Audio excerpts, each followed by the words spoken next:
சந்தோஷமாக இருக்குது. ரொம்ப நாள் கழித்து, ரொம்ப வருஷம் கழித்து மதுரைக்கு வந்திருக்கேன்.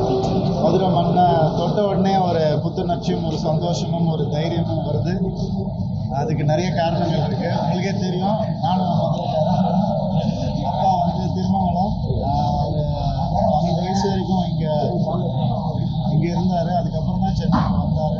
நாங்கள் எங்களுடைய உறவுகள் இன்னும் இங்கே இருக்காங்க. ஹாலிடேஸ் வந்து பார்த்துருக்கோம். ஸோ இது வந்து ஒரு மலரும் நினைவு மாதிரி தான் எனக்கு இருக்குது. ரொம்ப சந்தோஷம். எங்களுடைய பழைய ஃப்ரெண்ட்ஸ் எல்லாம் இங்கே வந்து பார்க்குறது ரொம்ப சந்தோஷம். அதை தாண்டி என்னோடய ஃபேன்ஸ் ரொம்ப அன்பாக கொடுத்தாங்க. எங்கள் கூட உட்காந்து பாருங்கண்ணா மதுரையில் அப்படின்னு ரொம்ப அழகாக வரவேற்றாங்க. ரொம்ப சந்தோஷமாக இருக்குது. இதெல்லாம் தாண்டி நம்மளுடைய படம் அது வந்து மதுரையில் ஃபேன்ஸோட பார்க்குற ஒரு சந்தோஷம் எனக்கு மேலோங்கி இருக்குது. தவசி அண்ணன் இருக்காங்க. அவர் குழந்தையிலேருந்து என் கூடயே இருக்கார். நான் குழந்தையாக இருக்கும் போதுலேருந்து, சினிமாவில் குழந்தையாக இருக்கும் போதுலேருந்து இருக்கார். ரொம்ப சந்தோஷம்.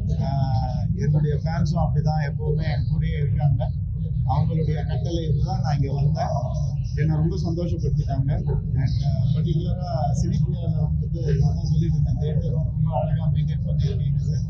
சவுண்ட் சிஸ்டமும் ரொம்ப நல்லா இருக்குது. அதே மாதிரி விஷுவல் குவாலிட்டியும் ரொம்ப எக்ஸ்ட்ராடனரியாக இருக்குது. ஸோ ஓவராலாக எனக்கு வந்து ஒரு அருமையான ஒரு எக்ஸ்பீரியன்ஸாக இருந்துச்சு. ஃபேன்ஸும் சரி, ஒரு விஷுவல் எக்ஸ்பீரியன்ஸும் சரி. முதல் தடவை டைரக்ட் பண்ணியிருக்காரு நம்ம ஆண்டனி பாக்யராஜ் அவர்கள். அவர் கூட உட்கார்ந்து அவர் ஒவ்வொரு சீனும் கை தட்டும் போது அவரே தான் நான் பார்த்துட்டு இருந்தேன். ஸோ இந்த கைத்தட்டல் அவர் லைஃப் லாங் இருக்கணும்னு நான் ஆசைப்படுறேன். நிச்சயமாக இது வந்து அவருக்கு ஒரு முக்கியமான படமாக இருக்கும். மறக்க முடியாத ஒரு படமாக இருக்கும் அவருக்கு.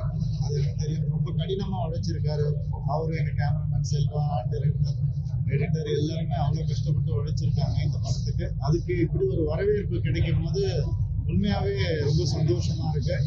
நான் கொஞ்ச நாளாக கொஞ்சம் ஆக்ஷன் படங்கள் பண்ணிட்டு வந்துட்டு இருந்தேன். இப்போ ஃபேமிலிக்காக ஒரு படம், சைரன் ஒரு படம் பண்ணும்போது எனக்கும் ரொம்ப திருப்தியாகவும் சாட்டிஸ்ஃபையிங்காகவும் இருக்கு. நிச்சயமாக இந்த படம் இந்த குழந்தைங்களுக்கு, லேடிஸ்க்கு எல்லாருக்குமே பிடிக்கும்னு நான் நம்புகிறேன். பார்த்தவங்க எல்லாம் எனக்கு ஃபோன் பண்ணி அதான் சொன்னாங்க.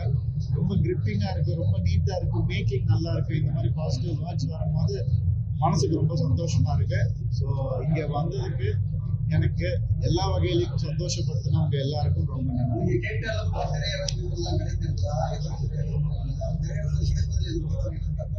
இல்லை சார், இது சோலோ ரிலீஸ் இருக்கிறதுனால பிரச்சனைகள் எதுவுமே கிடையாது சார். ரொம்ப நீட்டாக தான் ரிலீஸ் நடந்திருக்கு. வேர்ல்டு ஓவர் 1000+ ஸ்க்ரீன்ஸில் ரிலீஸ் ஆகிருக்கு. ஈவன் நார்த் இந்தியாவில் கூட வந்துட்டு கிட்டத்தட்ட ஒரு 200 ஸ்க்ரீன்ஸ் ரிலீஸ் ஆகிருக்கு. ஸோ அதனால பிரச்சனையாக எதுவுமே இல்லை, எல்லாமே ஸ்மூத்தாக தான் போயிருக்கு.